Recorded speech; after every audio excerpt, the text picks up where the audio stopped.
Hi everybody, welcome to my YouTube channel. இதுதான் என்னுடைய first vlog. இது ஒரு ட்ராவல் vlog தான். ரீசெண்டாக சென்னை டு புதுக்கோட்டை போயிருந்தோம். அப்போ எடுத்தது. பல்லவன் எக்ஸ்பிரஸில் ஏசி கோச்சில் பண்ணியிருந்தோம். ஆக்சுவலி புதுக்கோட்டை என்னோடய நேட்டிவ் பிளேஸ். இப்போது நாங்கள் எதுக்கு புதுக்கோட்டை போகிறோன்னா, புதுக்கோட்டையிலேருந்து நிறைய ட்ரிப் பிளான் பண்ணியிருக்கோம். இந்த vlogல நீங்கள் என்ன பார்க்க போகிறீங்கன்னா, வெக்காளி அம்மன் கோயில் உறையூர் திருச்சியில் இருக்குது. ஸோ அந்த கோயிலுக்கு தான் நாங்கள் போனதை இந்த vlogல பார்க்க போகிறீங்க. ஃபாலோட் பை நாங்கள் நிறைய ட்ரிப் போயிருக்கோம். அதையும் நான் vlog அடுத்தடுத்து போட போகிறேன். ஸோ மறக்காமல் என்னுடைய சேனலுக்கு சப்ஸ்கிரைப் பண்ணிக்கோங்க அண்ட் அந்த பெல் ஐக்கானை கிளிக் பண்ணிக்கோங்க. ஸோ தட் நான் போடுற ஒரு வீடியோவும் உங்களுக்கு நோட்டிஃபிகேஷனில் வரும். So coming back to the vlog. புதுக்கோட்டைக்கு ஒரு 9:45க்கு ரீச் ஆகிட்டோம். இது வந்து புதுக்கோட்டை ரயில்வே ஸ்டேஷன். நாங்கள் ஆட்டோக்காக வெயிட் பண்ணியிருந்தோம். ஸோ ஆட்டோவும் வந்துருச்சு. போகிற வழியில் கொஞ்சம் வீடியோஸ் எடுத்தேன், பட் அவ்வளோ கிளியராக இல்லை, ஏன்னா லேட் நைட் ஆனதுனால. இது வந்து next day morning Pudukkottai to Trichy போகும்போது எடுத்தது. சொல்லியிருந்தேன்ல வெக்காளி அம்மன் கோயில் ஒரு திருச்சியில் இருக்குன்னு, அந்த கோயில் போகும்போது எடுத்தது. இது போகிற வழியில் திருச்சி போத்தீஸ் இருக்குல்ல, அங்கே போயிருந்தோம். எதுக்குன்னா சாமிக்கு வந்து சாரீ வாங்குறதுக்காக போயிருந்தோம். வேண்டியிருந்தோம் சாமிக்கு சாரீ கொடுக்குறதா. ஸோ சாரீ வாங்குறதுக்காக போயிருந்தோம். ஸோ இதுதான் அந்த சாரீ நாங்கள் வாங்கின சாரீ. இது வந்து ஆல்மோஸ்ட் உறையூர் ரீச் ஆகிட்டோம். அங்கே வந்து உறையூருக்குள்ளே ஏதோ ஒரு ஏரியா போல் ரொம்ப அழகாக பெயிண்ட் பண்ணி வச்சுருந்தாங்க. ரொம்ப ப்ளசண்ட்டாக இருந்துச்சு. ஸோ அப்போ எடுத்த வீடியோ அது. ஸோ அதான் இதில் அட்டாச் பண்ணியிருக்கேன் உங்களுக்கு காட்டுறதுக்காக.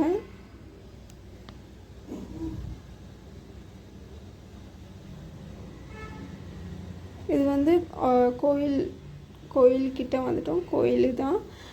இங்கே வந்து நிறைய வேண்டுதல் வச்சு நிறைய பேருக்கு நடந்திருக்குன்னு சொல்லியிருக்காங்க. அண்டு எங்களுக்கே நடந்திருக்கு.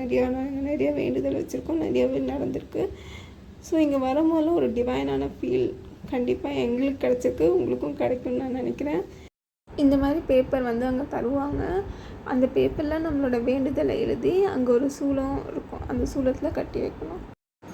சாமியோட பிக்சர் வந்து கோயிலில் இருந்துச்சு. ஸோ வந்து சாமியோட பிக்சர் வந்து நான் கேப்சர் பண்ணி இதில் அட்டாச் பண்ணியிருக்கேன். நான் வந்து நேரடியாக சன்னதியிலேருந்துலாம் ஃபோட்டோ எடுக்கலை. அண்ட் அது எடுக்கலாமா எடுக்கக்கூடாதான்னு தெரியல. ஸோ வந்து நான் எடுக்கலை. ஸோ வந்து அங்கே இருந்த ஒரு பிக்சரை வந்து கேப்சர் பண்ணி இதில் அட்டாச் பண்ணியிருக்கேன். ஓகே, வெக்காளி அம்மன் கோயில் வந்து ஏர்லி சோழா பீரியடில் இருந்திருக்குன்னு சொல்கிறாங்க. இந்த கோயிலுக்கு வந்து சாமிக்கு மேல் கூரையே இருக்காது. அதுக்கு ஒரு வரலாறு இருக்குது. அதை இப்போ நம்ம பார்ப்போம்.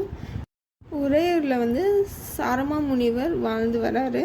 அவர் வந்து நந்தவனம் அமைத்து அதிலிருந்து வரக்கூடிய மலர்களை வச்சு தினமும் தாயுமானவர்களுக்கு வழிபாடு செஞ்சு வராங்க. பிராந்தகன் என்கின்ற ஒரு பூ வணிகர் வாழ்ந்து வராரு. அவர் வந்து அரசரிடம் ஆதரவு பெற எண்ணி இந்த முனிவருடைய தோட்டத்தில் இருக்கிற பூக்களை வந்து திருடி அரசிக்கு கொடுத்து வராரு.